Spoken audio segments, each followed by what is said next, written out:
January 8th, 2025, Golden State versus Chicago, and the vibes were already weird before tip-off. Steph Curry is out, Draymond Green is out, Al Horford is out. 3 core pieces are sitting in street clothes, which should scream opportunity for the Warriors' $23 million guy to finally step up and show he belongs when the keys are handed over. This was supposed to be Jonathan Kuminga's moment to shine, to prove he's more than potential and hype. But instead, he's glued to the end of the bench, not touching the floor for a single minute. Just got to keep going, just like everybody else who's in this position.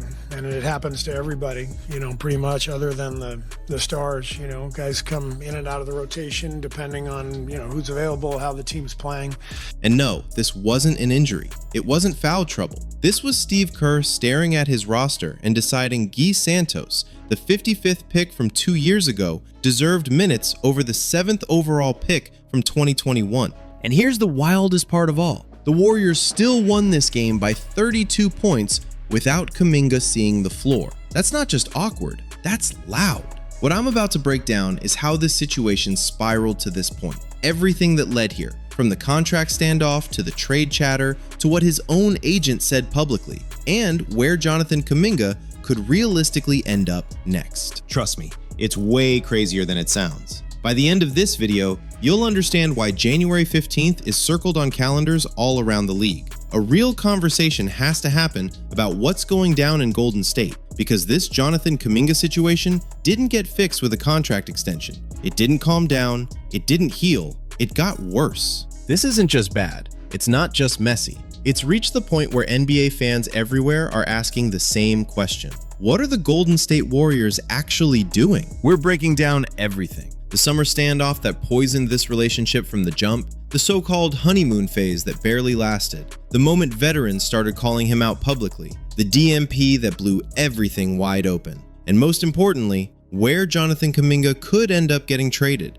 including whether a Sacramento Kings deal centered around Domantas Sabonis actually makes sense. To understand how a $23 million player ends up getting DNPs, you've got to rewind to last summer, because that's when everything went sideways. Jonathan Kuminga was a restricted free agent, meaning the Warriors held all the leverage. They could match any offer another team made. They had his bird rights. On paper, this should have been one of the easiest negotiations in the league. So what was really holding this up? Here's what was going on behind closed doors. Kuminga wanted one thing above everything else: a player option. That's it. He wanted the freedom to bet on himself, ball out for a year or two, then hit free agency again and chase the max deal he believes he deserves. The Warriors wanted the exact opposite. They wanted a team option. They wanted control, flexibility, the ability to keep him if he pops or move him if he doesn't. And neither side was willing to blink. Not for weeks, not for months. Now here's where it gets spicy. ESPN reported that Golden State put 3 different offers on the table.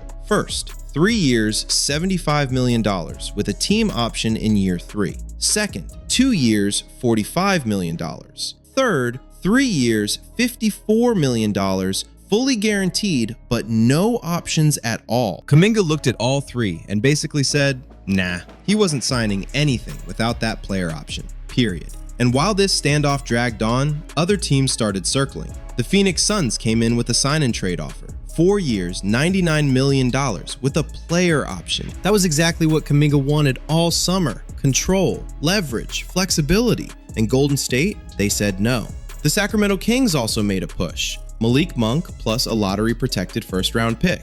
Golden State said no again. They didn't want Royce O'Neal and second-rounders from Phoenix. They didn't want Monk and a protected pick from Sacramento. They kept holding out for more. But here's the key thing, and don't forget this because it matters later. The teams that showed interest back then, their situations have changed big time since the summer, and that's where this story gets even messier. So what finally happened when the qualifying offer deadline got real? Jonathan Kuminga blinked, but only halfway. He signed a 2-year, $46.8 million deal with a team option on the second year. He's pulling in about $22.5 million this season, and the Warriors hold a $24.3 million option for next year. Kaminga got paid more than the qualifying offer would have given him, but he still didn't get the player option he was fighting for. The Warriors got their flexibility, but it cost them real money. And here's the detail that tells you everything about where this relationship really stood.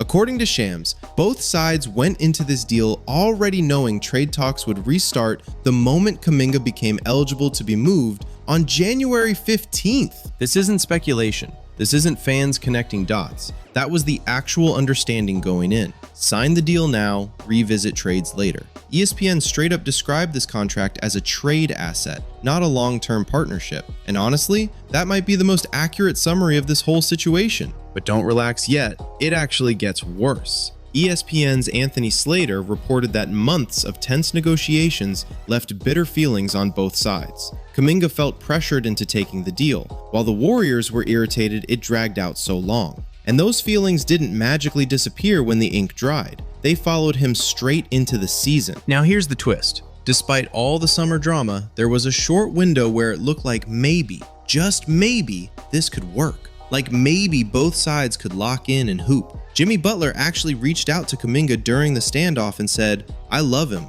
I know he has fans, but I'm his number one because he has all the tools to be great. Somebody just needs to show him how to use them." And Butler wasn't just talking for cameras. Throughout training camp, he pulled Kaminga aside and worked with him on the small stuff. Spacing, timing, off-ball movement, the details that separate solid players from real difference makers. They even started spending time together off the court. Kaminga was buying in. He told Kerr during one of their more productive conversations that he'd been working with Jimmy on spacing, learning how to play without the ball, learning how to fit into the system. And you know what? It actually showed.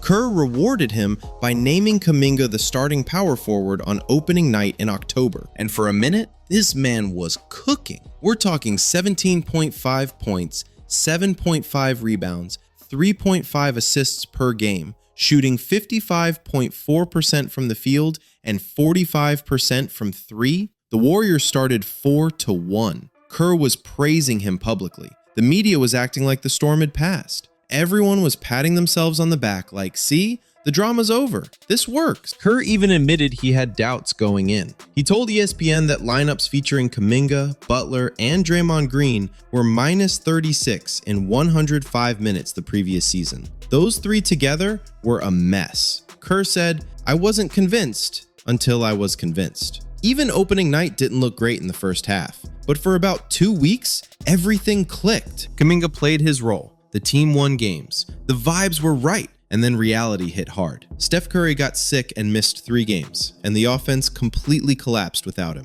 When Steph returned against Oklahoma City, he was rusty. He played just 20 minutes, couldn't find rhythm, and the defending champs absolutely ran Golden State off the floor. Kaminga had 5 of the team's 21 turnovers in that game.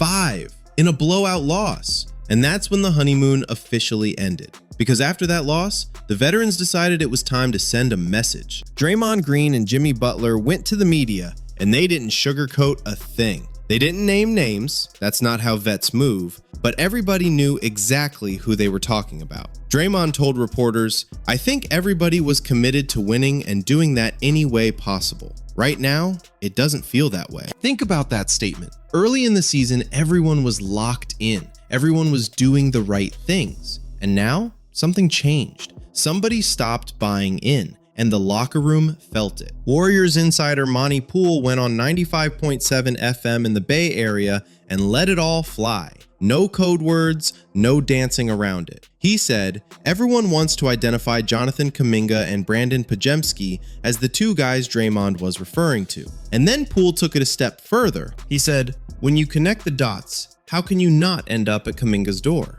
Just got to keep going, just like everybody else who's in this position. And it happens to everybody, pretty much, other than the stars. Guys come in and out of the rotation depending on, who's available, how the team's playing. And here's where it gets heavy. Poole pointed out that Kaminga got his money knowing, deep down, the Warriors were already planning to move him because they've tried before. Let that sit for a second. Kaminga knows the Warriors shopped him over the summer. He knows they'll probably try again. And according to Poole, that knowledge is bleeding into how he's playing. Poole wrapped it up by saying the veterans know they need support, real support, consistent support, and they're not getting it. After those comments hit the airwaves, Kerr started making moves. Kaminga got pulled from the starting lineup after just 13 games. Then came bilateral knee tendonitis, which sidelined him for 7 games. But when he finally returned, everything felt off. His shot wasn't falling. His confidence looked shaky. And according to ESPN's Anthony Slater, since coming back from that injury, Kaminga shot just 12 for 40 from the field. That's 30% for a $23 million player on a team that's supposed to be chasing banners. And somehow, it was about to get worse. Because remember that DNP from earlier? We still hadn't unpacked the full story behind that yet. And trust me, what Steve Kerr said afterward made everything louder. So let's set the stage. December 7th, 2025. Warriors versus Cavaliers. Kaminga is back from injury, trying to find his rhythm, and he goes 1 for 10 in 22 minutes. 1 for 10. The Warriors lose by 1 point in a game that came down to the wire. But here's the part that mattered. Kerr didn't let him play through it. When the fourth quarter started, when it was winning time, Kerr benched Kaminga and rolled with Guy Santos instead. According to Slater, Draymond Green was seen on the bench late in the game talking to Kaminga, trying to calm him down because Kaminga was visibly frustrated about getting pulled in crunch time. Now here's where it turns from bad to brutal. What does Kerr do the very next night against the Bulls? He doesn't just bench Kaminga in the fourth quarter. He doesn't give him limited minutes. He gives him 0. DNP, coach's decision, 0 minutes. In a game where Curry, Draymond, and Horford were all out. A game where logic says your $23 million investment should at least see the floor. And what happens? The Warriors win by 32 without him. After the game, the media asked Kerr about it. And this is where it got real. Kerr said, "We played the guys who were available and playing the best basketball, other than the stars." Catch that? Other than the stars. Kerr basically told the world that Jonathan Kuminga isn't viewed as one of them. He's not untouchable. On any given night, a second-round pick can jump him if Kerr feels the team plays better without him. And it didn't stop there. Kuminga's own agent, Aaron Turner, went on social media and posted, "What are we doing out here?" That's not a fan account, that's his agent, publicly questioning the organization for everyone to see. That tells you how far gone this situation is. Now, to Kuminga's credit, he said all the right things after the Bulls' DNP. He told reporters, "At the end of the day, I've just got to be a professional. Things happen. It's happened before, and it's happening now. I just have to stay positive." He also said he and Kerr still have a good relationship. But let's be real, not everyone is buying that. Mercury News columnist Dieter Kurtenbach absolutely unloaded on this situation. Kurtenbach wrote that Kerr handed Kaminga a starting job on a silver platter after the forward showed just a hint of buy-in early in the season. He praised the athleticism. He hyped the professionalism. He gave Kaminga all the validation possible for doing the right thing. Briefly. And how did Kurtenbach say Kaminga responded? By rolling his eyes and snapping right back to what he called factory settings, meaning me first basketball. And Kurtenbach wasn't done. He said the benching wasn't just tactical, it was punitive. Punitive as in punishment. Kerr didn't just bench Kaminga for basketball reasons. He benched his $23 million fourth-year player to send a message about playing the right way. So where does that leave us? A trade is coming. That's not guessing anymore, that's reality. According to ESPN's Anthony Slater, the likelihood of Kaminga being moved before the February 5th trade deadline is strong. The Warriors are actively preparing to explore offers. And that January 15th date? That's the green light. 5 weeks away. Circle it. Now let's talk about the fun part. Where could Jonathan Kuminga actually land? Because some of these options are spicy. First up, the Sacramento Kings. Remember when I told you the Kings made a push for Kaminga over the summer with Malik Monk and a first-round pick? That interest didn't disappear.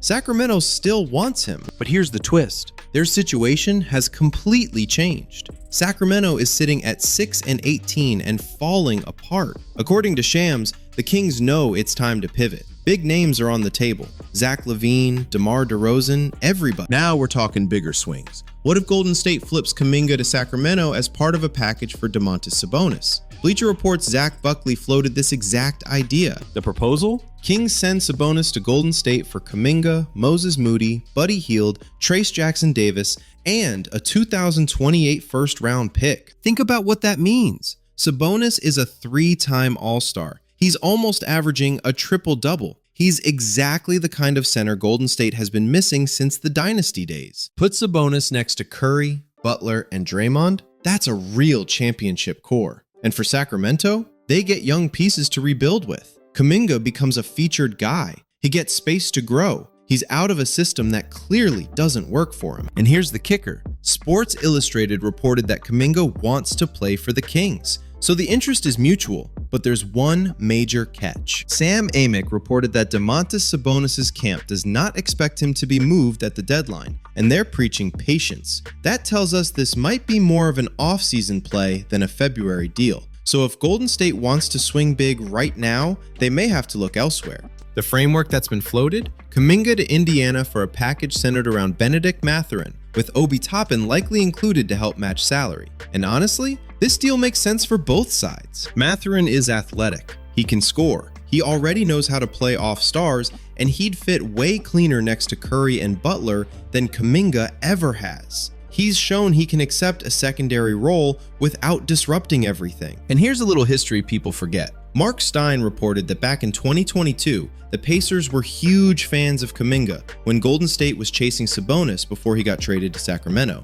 There were legit discussions involving Kaminga, Buddy Hield, Andrew Wiggins, and Sabonis. This connection goes way back. Then there's the New Orleans Pelicans. According to Siegel, the Warriors have strong interest in Herb Jones and Trey Murphy III, two-way wings who would fit Golden State's system perfectly. In return, New Orleans would get Kaminga, a young scorer who could thrive on a team desperate for consistent offense. With Zion Williamson unable to stay healthy, this is the type of environment where Kaminga could actually unlock his potential. That move would make real sense. But here's the reality check. NBC Sports reported that over the summer, the Kings and the Suns showed the strongest interest. And now, both situations look completely different. Their urgency isn't the same, and that means the trade market might be smaller than people expect. Kaminga's value has taken a hit. Teams are watching what's happening in Golden State, and they're going to try to buy low. And look, I've been hard on this situation, but let's be fair for a second. As much as Kaminga has his flaws, Steve Kerr and the Warriors organization deserve blame too.